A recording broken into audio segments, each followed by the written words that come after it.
Good morning. You had asked several of you, what did you do with a huge basket that you bought while you were in Gatlinburg? I bought it to put quilts in, and it is packed full of old quilts. Some of them are not pretty quilts, but they're worn. My grandmother stitched them. You can tell the ones that were stitched a long time ago because they're so heavy. I mean, they packed them full of cotton packing so it would keep them warm. You know, their homes were not heated.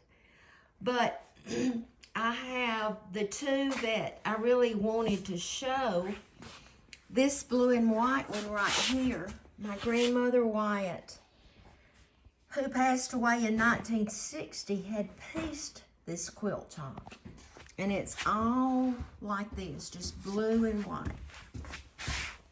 And my grandmother had pieced it, and it had never been quilted.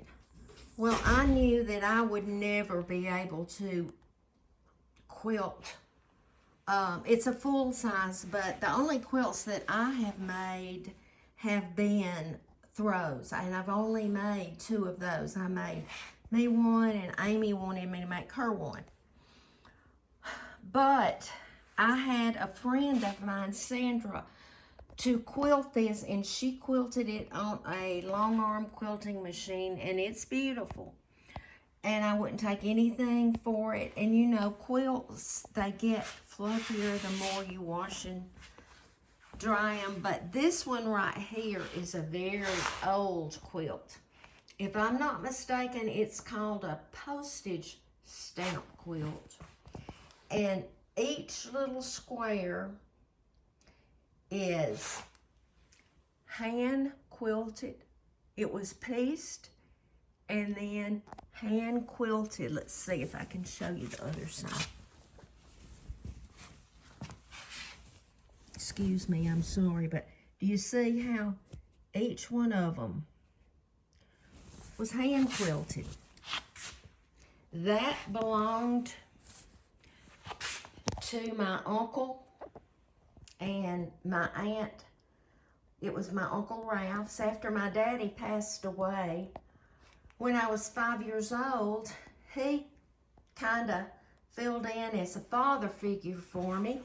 And he and my Aunt Rosalie did not have any children of their own.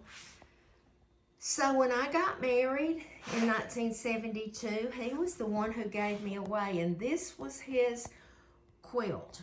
Now, like I said, the others that are down in there are quilts that were pieced a long time ago.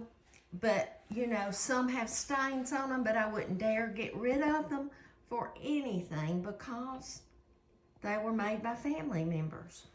But this huge basket, I paid $12 for it in Gatlinburg. I think you remember me sharing it.